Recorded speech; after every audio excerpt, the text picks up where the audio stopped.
So இந்த வீடியோவில் நம்ம ஆப்ரேட்டிங் சைக்கிள்னா என்னென்னு பார்க்க போகிறோம். அதோட மீனிங், தென் அதோட ஃபார்முலாஸ் இல்லது பார்க்க போகிறோம்.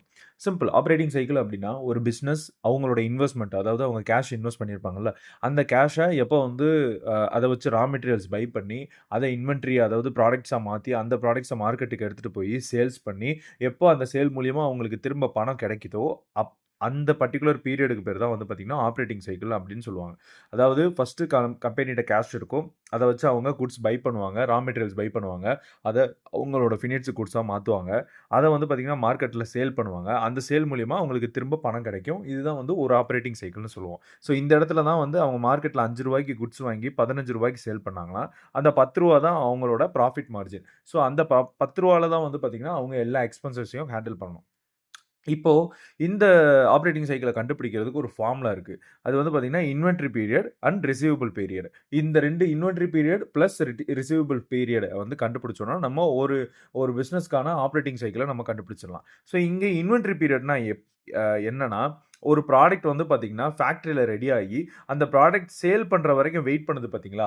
ஒண்ணு அவங்களோட ஷோரூம்ல இருக்கலாம். இல்ல அவங்க வந்து யாருக்காவது சப்ளை பண்றாங்கன்னா, அவங்க ஒரு கடை வச்சிருக்காங்கன்னா, அந்த இடத்துல இருக்கலாம். அந்த மாரி வந்து பார்த்தீங்கன்னா, ரெடியான ப்ராடக்ட் சேலுக்காக வெயிட் பண்ணிட்டு இருக்கிறதுக்கு பேர் தான் வந்து பார்த்தீங்கன்னா, இன்வென்டரி பீரியட். ஸோ அதுக்கப்புறம் ரிசீவபிள் பீரியட்னு ஒண்ணு இருக்கு. ரிசீவபிள் பீரியட்னா என்னன்னா, ஒன்ஸ் அந்த ப்ராடக்ட் சேல் ஆனதுக்கப்புறம், அந்த ப்ராடக்ட் சேல் மூலியமா பணம் வந்து திரும்ப வரணும். உள்ள வரணும். ஸோ அப்படி வர்றதுக்கு எத்தனை நாள் ஆகுது? எக்ஸாம்பிள் வந்து பார்த்தீங்கன்னா, கிரெடிட் சேல்ஸ் ஏதாவது பண்ணியிருந்தாங்க. கடனுக்கு ஏதாவது பொருள் வித்திருந்தாங்கன்னா, அவங்க திரும்ப எத்தனை நாளுக்குள்ள அந்த பணத்த வசூலிக்கிறாங்க அப்படின்றது தான் வந்து பார்த்தீங்கன்னா, ரிசீவபிள் பீரியட். ஸோ இங்க எக்ஸாம்பிள் எடுத்துக்கிட்டீங்கன்னா, ஒரு மொபைல் கடை எக்ஸாம்பிள் எடுத்துப்போமே.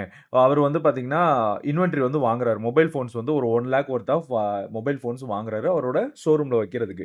ஸோ இதுதான் வந்து பார்த்தீங்கன்னா, அவரோட இன்வெஸ்ட்மென்ட். இப்போ அந்த மொபைல் வந்து ஷோரூம்ல வந்து பிளேஸ் ஆயி, அது ஒரு 30 நாள் ஷோரூம்லயே இருக்கு.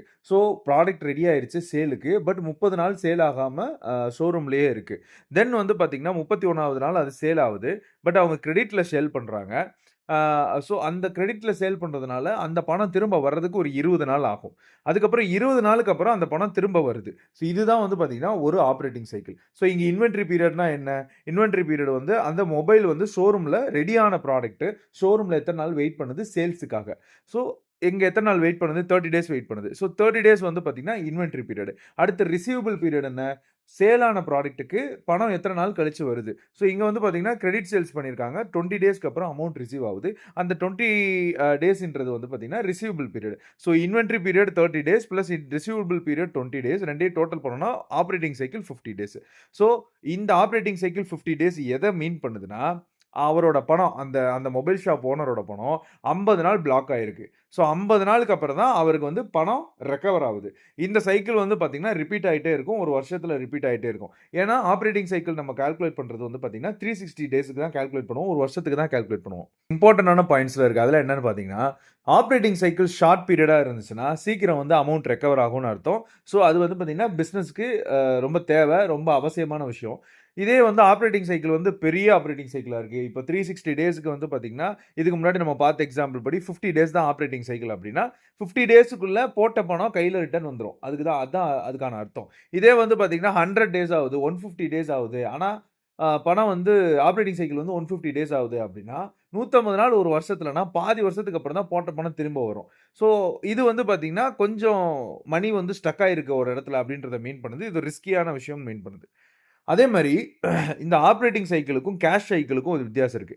கேஷ் சைக்கிள்னா என்னன்னா, கிரெடிட்ல வாங்கியிருக்காரு. கேஷ்ல வாங்காம கிரெடிட்ல வாங்கியிருக்காரு. கிரெடிட்ல வாங்குனாருன்னா, அந்த ரூ. 1,00,000 அவர் வாங்குனது, திரும்ப அவர் வந்து பார்த்தீங்கன்னா, அவரோட சப்ளையருக்கு செட்டில் பண்ணணும். அதுதான் பார்த்தீங்கன்னா, கேஷ் சைக்கிள். ஸோ கேஷ் சைக்கிள்ன்றது என்னன்னா, operating cycle minus payable days. Payable டேஸ்னா என்ன? அந்த மொபைல் ஷாப் ஓனர் வந்து திரும்ப அவருக்கு மொபைல் ஃபோன் சப்ளை பண்ணாங்கல்ல, கிரெடிட்ல சப்ளை பண்ணாங்கல்ல ஷோரூமுக்கு, அவங்களுக்கு திரும்ப பணம் குடுக்கணும். அதுதான் வந்து பார்த்தீங்கன்னா, பேயபிள் டேஸ். இதுதான் கேஷ் சைக்கிள். ஸோ இது ஒருவேள கிரெடிட்ல பொருள் வாங்கி, கிரெடிட்ல பொருள வித்திருந்தாங்கன்னா, இந்த விஷயம் வந்து பார்த்தீங்கன்னா, உள்ள வரும். இப்ப அந்த மொபைல் ஷாப் ஓனர் கிரெடிட்ல பொருள் வாங்கியிருக்காரு. 50 நாள் கழிச்சு குடுக்குறேன்னு சொல்லிட்டு கிரெடிட்ல பொருள் வாங்கியிருக்காரு. வாங்கி அவரோட ஷோரூம்ல எல்லா மொபைல்ஸையும் பிளேஸ் பண்ணியிருக்காரு. அதுக்கப்புறம் அவர் 50 நாள் கழிச்சு அந்த மொபைல்ஸ விக்கிறாரு. வித்ததுக்கப்புறம் அவருக்கு பணம் வருது. ஸோ பணம் வந்ததுக்கப்புறம் அந்த பணத்த அவரோட ப்ராஃபிட் மார்ஜின் எடுத்துட்டு, அவரோட சப்ளையருக்கு வந்து அவரு எவ்வளோக்கு வந்து மொபைல்ஸ் வாங்கியிருந்தாரோ கிரெடிட்ல, அந்த பணத்த வந்து செட்டில் பண்றாரு. இதுதான் வந்து பார்த்தீங்கன்னா, கிரெடிட்ல பர்ச்சேஸ் பண்ணி, கிரெடிட்ல சேல்ஸ் பண்ணா கேஷ் சைக்கிள் யூஸ் ஆகும் கண்டுபிடிக்கணும்.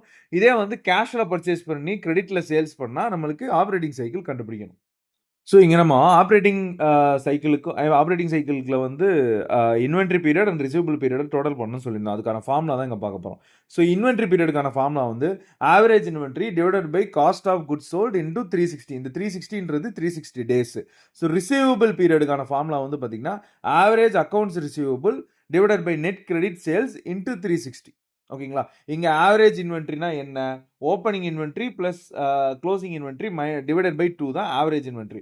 ஒரு வருஷத்தோட இன்வென்டரி அப்படின்னு எடுத்துக்கிட்டோம்னா, போன வருஷம் ஒரு வருஷத்தோட ஸ்டார்ட்டிங்ல என்ன இன்வென்டரி இருந்துச்சு மொத நாள்ல, எண்டிங்ல என்ன இன்வென்டரி இருக்கு, அத 2யும் ஆட் பண்ணி 2ஆல டிவைட் பண்ணோம்னா ஆவரேஜ் இன்வென்டரி கிடைச்சிரும். காஸ்ட் ஆஃப் குட்ஸ் சோல்ட்ஸ்னா சிம்பிள். ஒரு சேல்ஸ் அங்க நடந்திருக்கு. அந்த சேல்ஸ் நடக்கிறதுக்கு என்னென்ன செலவினங்கள்லாம் ஆயிருக்கு. நெறைய எக்ஸ்பென்சஸ் இருக்கும் அந்த சேல்ஸ் நடக்கிறதுக்கு. அந்த எக்ஸ்பென்சஸ்லாம் அந்த சேல்ஸ்ல இருந்து மைனஸ் பண்ணோம்னா, அ அ எடுத்தோம்னா காஸ்ட் ஆஃப் குட்ஸ் சோல்ட்ஸ். அடுத்து வந்து பார்த்தீங்கன்னா, average account receivable. Average account ரிசீவபிள்னா கிரெடிட்ல வந்து சேல் பண்ணியிருக்கோம். கிரெடிட் சேல்ஸ் பண்ணியிருக்கோம். கடனுக்கு வந்து பொருள் வித்திருக்கோம். அப்போ வந்து அந்த அமௌண்ட் நம்மளுக்கு எவ்வளோ நாள்ல திரும்ப வரும்? அதுதான் வந்து பார்த்தீங்கன்னா, அக்கவுண்ட்ஸ் ரிசீவபிள். அடுத்து net credit sales. Total net credit sales எவ்வளோ நம்ம பண்ணியிருக்கோம்? அதாவது டோட்டலா நெட் கிரெடிட் சேல்ஸ் எவ்வளோ பண்ணியிருக்கோம்ன்றது டினாமினேட்டர். மேல வந்து அந்த நெட் கிரெடிட் சேல்ஸ் மூலியமா நம்மளுக்கு எவ்வளோ வந்து அமௌண்ட் திரும்ப வரணும் அப்படின்றது இன்டூ 360. இது வந்து ரிசீவபிள்ஸ்க்கான பீரியட் கண்டுபிடிக்கிறதுக்கு. இது வந்து inventory holding period. Inventory holding பீரியட்னா சிம்பிள். நம்மகிட்ட ஹோல்டிங்ல எவ்வளோ ஸ்டாக்ஸ் வந்து எத்தனை நாள் வந்து நம்ம ஹோல்ட் பண்ணி வச்சிருக்கோம் கையில அப்படின்றது தான். ஆப்பரேட்டிங் சைக்கிள்ன்றது inventory period plus receivable period. Cost of goods solds 6 லட்சம், கிரெடிட் சேல்ஸ் 10 லட்சம், ஆவரேஜ் இன்வென்டரி 1 லட்சம், ஆவரேஜ் ரிசீவபிள்ஸ் 1.5 லட்சம், ஆவரேஜ் பேயபிள்ஸ் 80 லட்சம் 80,000 80,000 ஃபைண்ட் ஆப்பரேட்டிங் சைக்கிள். இது வந்து ஒரு டைரக்ட் சம், ஈஸி சம். இது கேட்கறது ரொம்ப ரேர் தான். பட் ஒரு எக்ஸாம்பிளுக்காக நான் சொல்லியிருக்கேன். இது வந்து பார்த்தீங்கன்னா, ஸ்ட்ரெயிட்டாவே அவங்க வந்து கிவன் குடுத்துட்டாங்க. ஃபார்முலால அப்படியே எடுத்து போடுறது தான். ஐ மீன் இன்வென்டரி பீரியட் கண்டுபிடிக்கிறதுக்கு என்ன பண்ணோம்? Average inventory divided by cost of goods solds into 360. So 1 lakh divided by 6 lakhs into 360 60 days. அடுத்து ரிசீவபிள்ஸ்க்கான பீரியட் கண்டுபிடிக்கிறது என்ன சொன்னோம்? Average receivables divided by credit sales into net credit sales into 360. அதான் இங்க போட்டிருக்காங்க. 1,50,000 divided by 10 lakh into 360 is equal to 54 days. So operating சைக்கிள்னா inventory period 60 days plus receivable period 54 days, total 114 days. So அடுத்த sum பாருங்க. இது வந்து பார்த்தீங்கன்னா கொஞ்சம் கிரிட்டிக்கலா இருக்கும். Credit sales is equal to 80% of total sales. இங்க டோட்டல் சேல்ஸ் எவ்வளோ குடுத்துருக்காங்க? இது வந்து பார்த்தீங்கன்னா 15 லேக்ஸ். ஸோ டோட்டல் சேல்ஸ் இங்க 15 லேக்ஸ் குடுத்துருக்காங்க. கிரெடிட் சேல்ஸ் வந்து பார்த்தீங்கன்னா, அதிலிருந்து நம்மளுக்கு என்னென்ன வேணும்? இப்போ ஒரு சம்ம நீங்க பார்க்கறதுக்கு முன்னாடி, அதோட ஃபார்முலா உங்களுக்கு தெரிஞ்சிருச்சுன்னா, உங்களுக்கு என்னென்ன கிவன் வேணும்? என்னென்ன கிவன் டேட்டா வேணும் அப்படின்றத பார்க்கணும். இங்க நம்மளுக்கு ஆப்பரேட்டிங் சைக்கிளுக்கு வந்து இன்வென்டரி பீரியட் கண்டுபிடிக்கணும், ரிசீவபிள் பீரியட் கண்டுபிடிக்கணும். ஆவரேஜ் இன்வென்டரி குடுத்துருக்காங்க. காஸ்ட் ஆஃப் குட்ஸ் சோல்ட்ஸ் குடுத்துருக்காங்க. So average inventory divided by cost of goods solds into 360 என்ன? நம்மளுக்கு இன்வென்டரி பீரியட் நம்மளுக்கு கிடைச்சிரும். ஸோ அது அப்படியே inventory 1,80,000 divided by 9 lakh into 360 72 days inventory period கிடைச்சிருச்சு. இப்போ நம்மளுக்கு வந்து ரிசீவபிள் பீரியட். ஆவரேஜ் ரிசீவபிள்ஸ் வேணும். அது குடுத்துருக்காங்க. நெட் கிரெடிட் சேல்ஸ் வேணும். கிரெடிட் சேல்ஸ் வந்து பார்த்தீங்கன்னா, நெட் கிரெடிட் சேல்ஸ் அவங்க குடுக்கவே இல்ல. வெறும் கிரெடிட் சேல்ஸ் குடுத்துருக்காங்க. குடுத்துருக்காங்க இங்க credit sales is equal to number குடுக்காம 80% ஆஃப் டோட்டல் அப்படின்னு குடுத்துருக்காங்க. ஸோ இங்க டோட்டல் சேல்ஸ் நம்மளுக்கு 15 lakhs. So 15 லேக்ஸ்ல 18% credit sales, 20% cash sales. So இந்த 15 லேக்ஸ்ல 18% எவ்வளோ? 80% எவ்வளோ? 12 லேக்ஸ். ஸோ அது இங்க போடணும். அத நம்ம கிரெடிட் சேல்ஸா எடுத்துக்கிறோம். So 2,40,000 average receivables divided by credit sales into 360 72 days. So inventory period 72 days plus receivable period 72 days 144 days தான் total operating cycle. Inventory 1 lakh, closing inventory 2 lakhs, COGS cost of goods solds 12 lakhs. So இங்க வந்து நம்மளுக்கு operating cycle தான் கண்டுபிடிக்க சொல்லியிருக்காங்க. So நம்மளுக்கு என்ன வேணும்? Average inventory divided by COGS into 360 வந்து பார்த்தீங்கன்னா இன்வென்டரி பீரியட் தெரிஞ்சிரும். ஸோ நம்மளுக்கு இங்க ஆவரேஜ் இன்வென்டரின்னு குடுக்கல. ஆனா ஓப்பனிங் இன்வென்டரி, க்ளோசிங் இன்வென்டரி குடுத்துருந்தாங்க. நான் ஆல்ரெடி சொல்லியிருந்தேன். ஆவரேஜ் இன்வென்டரினா opening inventory plus closing inventory divided by 2. இந்த ஓப்பனிங் இன்வென்ட்ரின்றது அந்த இயரோட ஓப்பனிங்ல என்ன ஸ்டாக்ஸ் வச்சிருந்தாங்க கையில அப்படின்றது, குட்ஸ் வச்சிருந்தாங்க சேல்ஸுக்கு அப்படின்றது. க்ளோசிங் இன்வென்ட்ரினா இயர் எண்ட்ல என்ன வச்சிருக்காங்க அப்படின்றது. ஸோ 2 டோட்டல் பண்ணி டிவைடட் பை 2 போட்டோம்னா ஆவரேஜ் இன்வென்ட்ரி கிடைச்சிரும். So 1 lakh divided by 2 1 lakh plus 2 lakh plus divided by 2 is equal to 1.5 lakhs. இது வந்து பார்த்தீங்கன்னா நம்மளுக்கு ஆவரேஜ் இன்வென்ட்ரி. இப்போ வந்து நம்ம காஸ்ட் ஆஃப் குட்ஸ் சோல்டிங் என்ன 12 lakhs. So 1.5 lakhs divided by 12 lakhs into 360 is equal to 45 days. இது வந்து பார்த்தீங்கன்னா இன்வென்ட்ரி பீரியட் நம்ம கண்டுபிடிச்சிட்டோம். இப்போ ரிசீவபிள் பீரியட். ரிசீவபிள் பீரியடுக்கு என்ன வேணும்? ஆவரேஜ் ரிசீவபிள்ஸ் வேணும் divided by net credit sales வேணும். ஸோ இங்கே ஓப்பனிங் ரிசீவபிள்ஸ் க்ளோசிங் ரிசீவபிள்ஸ் கொடுத்துருக்காங்க. அதை ஆவரேஜ் பண்ணணும்னா 2 ப்ளஸ் பண்ணி டிவைடட் பை 2 போட்டோம்னா ஆவரேஜ் கிடச்சிரும். So 2,20,000 2 plus 2,80,000 divided by 2 is equal to 2,50,000 தான் average inventory. So average inventory கிடைச்சிருச்சு. கிரெடிட் சேல்ஸ் இங்கே என்ன கொடுத்துருக்காங்க? 18 லேக்ஸ். ஸோ ஸ்ட்ரைட்டாகவே கொடுத்துட்டாங்க. 2,50,000 divided by 18 lakhs into 360 55 days. So 45 days plus 50 days 95 days வந்து பார்த்தீங்கன்னா நம்மளுக்கு ஆப்ரேட்டிங் சைக்கிள். ஸோ இங்கேயும் நம்ம ஆப்ரேட்டிங் சைக்கிள் கண்டுபிடிக்கணும். என்னென்ன கொடுத்துருக்காங்க? ஆவரேஜ் இன்வென்ட்ரி கொடுத்துருக்காங்க, ஆவரேஜ் ரிசீவபிள்ஸ் கொடுத்துருக்காங்க, காஸ்ட் ஆஃப் குட்ஸ் சோல்டு சிஓஜிஎஸ் கொடுக்கல, அதுக்கப்புறம் பார்த்தீங்கன்னா நெட் கிரெடிட் சேல்ஸும் கொடுக்கல, ரெண்டுமே கொடுக்கல, ரெண்டு டினாமினேட்டர் கொடுக்கல. ஸோ இங்கே நம்ம அதை நம்ம கண்டுபிடிக்கணும். ஸோ ஃபர்ஸ்ட் வந்து பார்த்தீங்கன்னா ஆவரேஜ் இன்வென்ட்ரி கொடுத்துருக்காங்க. Average inventory divided by cost of goods souls into 360 தான் இன்வென்ட்ரி பீரியட். ஸோ இங்கே சிஓஜிஎஸ் நம்ம கண்டுபிடிக்கணும், காஸ்ட் ஆஃப் குட்ஸ் சோல்ஸ். இங்கே என்ன கொடுத்துருக்காங்க? Gross profit is equal to 75% of sales அப்படின்னு கொடுத்துருக்காங்க. ஸோ ஒரு சேல்ஸில் ப்ராஃபிட் 25% அப்படின்னா பாக்கி இருக்கிறதுல என்ன? எக்ஸ்பென்சஸ். நல்லா புரிஞ்சுக்கோங்க. ஒரு சேல்ஸ் நடந்திருக்கு, 16 லட்ச ரூபா இங்கே சேல்ஸ் நடந்திருக்கு. இந்த 14 லட்ச ரூபால 25% ஆஃப் சேல்ஸ் வந்து பார்த்தீங்கன்னா கிராஸ் ப்ராஃபிட்னு சொல்லிட்டாங்க. அதாவது 16 லட்ச ரூபால 25% எவ்வளோ? 4 லட்ச ரூபா. இந்த 4 லட்ச ரூபா வந்து பார்த்தீங்கன்னா ப்ராஃபிட், கிராஸ் ப்ராஃபிட்னு சொல்லிட்டாங்க. ஆனால் பாக்கி இருக்கக்கூடிய 12 லட்ச ரூபா எங்கே போயிருக்கும்? அது வந்து எக்ஸ்பென்சஸ் போயிருக்கும். சரிங்களா? நான் வந்து ஒரு பொருள் விற்கிறேன், நான் வந்து 16 லட்ச ரூபாய்க்கு சேல்ஸ் பண்ணியிருக்கேன். ஆனால் வந்து எனக்கு ப்ராஃபிட் கையில் வந்து 4 லேக்ஸ் தான் இருக்குது அப்படின்னா பாக்கி இருக்கக்கூடிய 12 லேக்ஸ் என்னோட எக்ஸ்பென்சஸ். நான் லேபர் வச்சுருப்பேன், நான் எலக்ட்ரிசிட்டி வச்சுருப்பேன், டிரான்ஸ்போர்ட் வச்சுருப்பேன், ரெண்ட்டு கொடுக்கணும், பிளான்ட் அண்ட் மிஷினரி ரிப்பேர் பண்ணணும், இந்த மாதிரி நிறைய இருக்குது. இதெல்லாம் எக்ஸ்பென்சஸ். ஸோ இதுதான் வந்து பார்த்தீங்கன்னா காஸ்ட் ஆஃப் குட்ஸ் சோல்ஸ். நான் முன்னாடியே சொல்லியிருந்தேன், ஒரு சேல் நடக்கிறதுக்கு என்னென்னலாம் செலவினங்கள் ஆகுதோ அதுதான் வந்து பார்த்தீங்கன்னா காஸ்ட் ஆஃப் குட்ஸ் சோல்ஸ்னு கொடுத்துருப்பேன். இது ஸ்ட்ரைட்டாக கொடுக்காம இவங்க இப்படி கொடுத்துருக்காங்க. ஸோ ஒரு சேல்ஸில் 25 ஒரு சேல்ஸ் 16 லட்சத்தில் 25% ஆஃப் சேல்ஸ் கிராஸ் ப்ராஃபிட்னு கொடுத்துருக்காங்க. பாக்கி இருக்கக்கூடிய 75% ஆஃப் சேல்ஸ் வந்து பார்த்தீங்கன்னா ஸ்ட்ரைட்டாகவே உங்களுக்கு சிஓஜிஎஸ். ஸோ அதுதான் இங்கே கண்டுபிடிச்சிருக்காங்க. ஸோ 75% ஆஃப் சேல்ஸ் தான் cost of goods sold. So இப்போ நம்மளுக்கு வந்து காஸ்ட் ஆஃப் குட்ஸ் சோல்ஸ் கிடைச்சிருக்கு, ஆவரேஜ் இன்வென்ட்ரி இருக்கு. So average inventory 2 lakhs divided by cost of goods sold 12 lakhs into 360 60 days. இது வந்து இன்வென்ட்ரி பீரியட். இப்போ ரிசீவபிள் பீரியட் கண்டுபிடிக்கணும். ஆவரேஜ் ரிசீவபிள்ஸ் கொடுத்துருக்காங்க already, divided by credit sales கொடுத்துருக்காங்க. கிரெடிட் சேல்ஸ் வந்து பார்த்தீங்கன்னா கொடுத்துருக்காங்க, இங்கே வந்து 16 லேக்ஸ் கொடுத்துருக்காங்க. So 3 lakhs divided by 16 lakhs into 360 67.5 days. Operating cycle என்ன?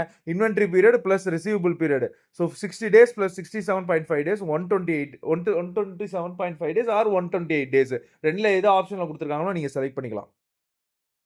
இதுவும் வந்து பார்த்தீங்கன்னா ஆப்ரேட்டிங் சைக்கிள் கண்டுபிடிக்கிறது. என்னென்ன கொடுத்துருக்காங்க? கிராஸ் ப்ராஃபிட் 20% ஆஃப் சேல்ஸ் கொடுத்துருக்காங்க. டோட்டல் சேல்ஸ் 25 லேக்ஸ்னு கொடுத்துருக்காங்க. ஆனால் 30% அதெல்லாம் கேஷ் சேல்ஸ்னு கொடுத்துருக்காங்க. ஸோ நமக்கு என்னென்ன தேவை? ஆவரேஜ் இன்வென்ட்ரி டிவைட் பை சிஓஜிஎஸ் தேவை. ஆவரேஜ் இன்வென்ட்ரி கொடுத்துருக்காங்களா? எஸ் கொடுத்துருக்காங்க. ஆனால் சிஓஜிஎஸ் கொடுக்கல. ஆனால் இங்கே என்ன கொடுத்துருக்காங்க? டோட்டல் சேல்ஸில் 20% கிராஸ் ப்ராஃபிட்னு கொடுத்துருக்காங்க. நான் முன்னாடியே சொல்லிட்டேன், டோட்டல் சேல்ஸில் ப்ராஃபிட் போக பாக்கி இருக்கிறது எல்லாமே எக்ஸ்பென்சஸ் தான். அதுக்கு பேர் தான் வந்து காஸ்ட் ஆஃப் குட்ஸ் சோல்ஸ் அப்படின்னு சொல்லியிருந்தேன். ஸோ இங்கே டோட்டல் சேல்ஸ் எவ்வளோ? Total sales 25 lakhs. ஸோ 25 லேக்ஸில் 20% வந்து பார்த்தீங்கன்னா கிராஸ் ப்ராஃபிட். ஸோ பாக்கி 80% ஆஃப் சேல்ஸ் வந்து பார்த்தீங்கன்னா எக்ஸ்பென்சஸ், அதுதான் cost of goods sold. So cost of goods sold is equal to 80% of sales. So 20 lakhs. Total 25 லேக்ஸில் 20 லேக்ஸ் வந்து காஸ்ட் ஆஃப் குட்ஸ் சோல்டு.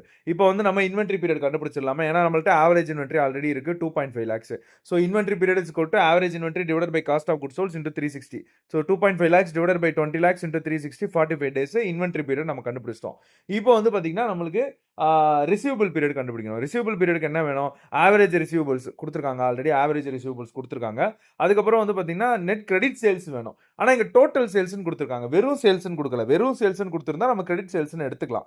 இல்ல கிரெடிட் சேல்ஸ்னு அவங்களே கொடுத்திருந்தாலும் அதையும் எடுத்துக்கலாம். பட் இங்க டோட்டல் சேல்ஸ்னு கொடுத்திருக்காங்க. டோட்டல் சேல்ஸ்னா ஒரு கம்பெனில கேஷ் சேல்ஸும் நடந்திருக்கும், கிரெடிட் சேல்ஸும் நடந்திருக்கும். 2மே நடந்திருக்கும். கடனுக்கும் பொருளை வித்திருப்பாங்க, பைசாக்கும் ஸ்ட்ரைட்டா பைசாக்கும் பொருளை வித்திருப்பாங்க. ஸோ நம்ம இங்க நம்மளுக்கு கிரெடிட் சேல்ஸ் தான் வேணும். ஆனா அவங்களே கொடுத்திருக்காங்க 30% ஆஃப் கேஷ் சேல்ஸ் அப்படின்னு கொடுத்திருக்காங்க.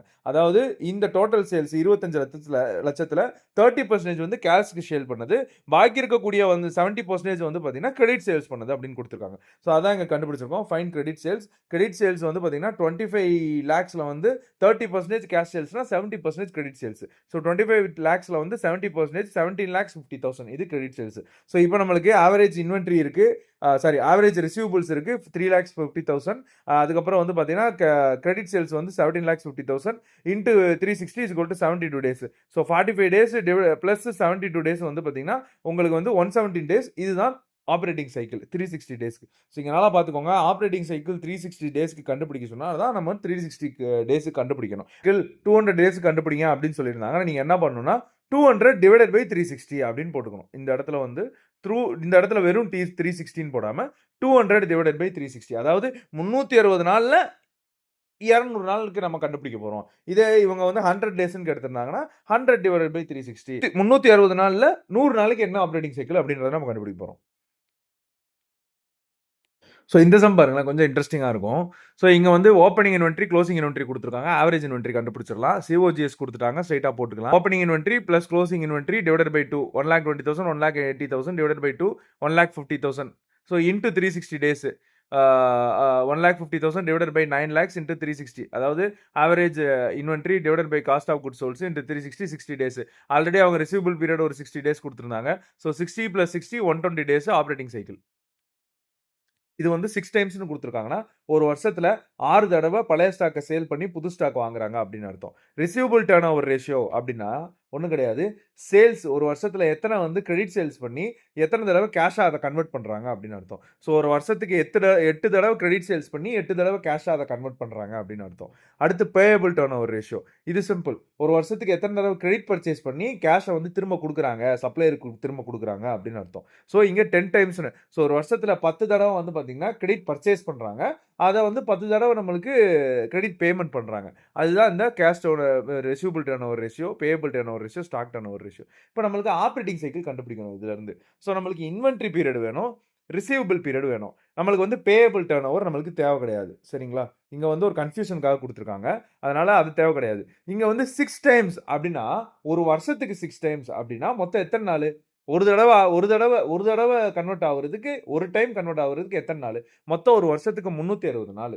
360 நாள்லாம் அதில் வந்து 6 தடவை ஸ்டாக் டர்ன் ஓவர் ஆகிட்டு இருக்குன்னு அப்படின்னு அர்த்தம். ஸோ ஒரு தடவை ஆகுறதுக்கு எத்தனை நாள் எடுக்கும்? So 360 divided by 60, 60 days. So 60 + 60 + 60 + 60ன்னு 6 60 போட்டிங்கன்னா 360 வந்துடும். கரெக்டுங்களா? 6 60 போட்டிங்கன்னா 360 வந்துடும். ஸோ 60 டேஸ் வந்து இன்வென்ட்ரி பீரியடு. இப்போ வந்து ரிசீவபிள் டர்ன் ஓவர் ஒரு வருஷத்துக்கு 8 தடவை ரிசீவபிள் டர்ன் ஓவர் ஆகுதுன்னா 360 டிவைடட் பை 8, 45 டேஸ். ஸோ 45 நாளைக்கு ஒரு தடவை நம்மளுக்கு வந்து பணம் வந்து கிரெடிட் சேல்ஸ் நடந்து கஸ்டமர் கிட்ட இருந்து வந்துகிட்டு இருக்கு. ஒரு வருஷம் 60 நாளைக்கு ஒரு தடவை நம்ம வந்து இன்வென்ட்ரி வந்து ரீஃபில் பண்ணிட்டே இருக்கும். அதாவது பழைய இன்வென்ட்ரி காலியாகி புது இன்வென்ட்ரி வாங்கிட்டே இருக்கும், புது ஸ்டாக்ஸ் வாங்கிட்டே இருக்கும். ஸோ இது 2 தான் இதுக்கான அர்த்தம். So 60 days + 45 days 105 days total operating cycle. பாருங்க, sale 30 lakhs, gross profit, credit sales, inventory turnover, average receivables கொடுத்துருக்காங்க. ஸோ இங்கே நம்மளுக்கு வந்து பார்த்தீங்கன்னா இன்வென்ட்ரிக்கு average inventory divided by cost of goods souls into 360 தேவைப்படும். ஸோ இங்கே வந்து நம்மளுக்கு ஆனால் ஸ்ட்ரைட்டாகவே வந்து இன்வென்ட்ரி டர்ன் ஓவர் ரேஷியோ கொடுத்துருக்காங்க. நான் முன்னாடியே சொல்லிட்டேன் இதுக்கு முன்னாடி ஃபார்முலாவில், இன்வென்ட்ரி டர்ன் ஓவர்னா ஒரு வருஷத்துக்கு எத்தனை வாட்டி ஸ்டாக்ஸ் வந்து கன்வெர்ட் ஆகி பழைய ஸ்டாக்ஸ் போய் புது ஸ்டாக்ஸ் வருதுன்னு அர்த்தம். ஸோ இங்கே 5 டைம்ஸ் கொடுத்துருக்காங்க. So 360 divided by 5, 72 days. இது வந்து பார்த்தீங்கன்னா இன்வென்ட்ரி பீரியட் கண்டுபிடிச்சிட்டோம். இப்போ ரிசீவபிள் பீரியட் கண்டுபிடிக்கணும். ரிசீவபிள் பீரியடுக்கு average receivables divided by net credit sales into 360. So average receivables இங்கே கொடுத்துருக்காங்களா? எஸ் கொடுத்துருக்காங்க, 4 lakhs. Credit sales 80% of sales கொடுத்துருக்காங்க. 80% ஆஃப் டோட்டல் சேல்ஸ் வந்து 30 lakhs. 30 lakhsல 80% வந்து பார்த்தீங்கன்னா 24 lakhs. So 4 lakhs divided by 24 lakhs. 4 lakhs வந்து பார்த்தீங்கன்னா average receivables divided by 24 lakhs credit sales in 360, 60 days. So 70 days plus 360 days வந்து பார்த்தீங்கன்னா 132 days. இது வந்து average inventory day.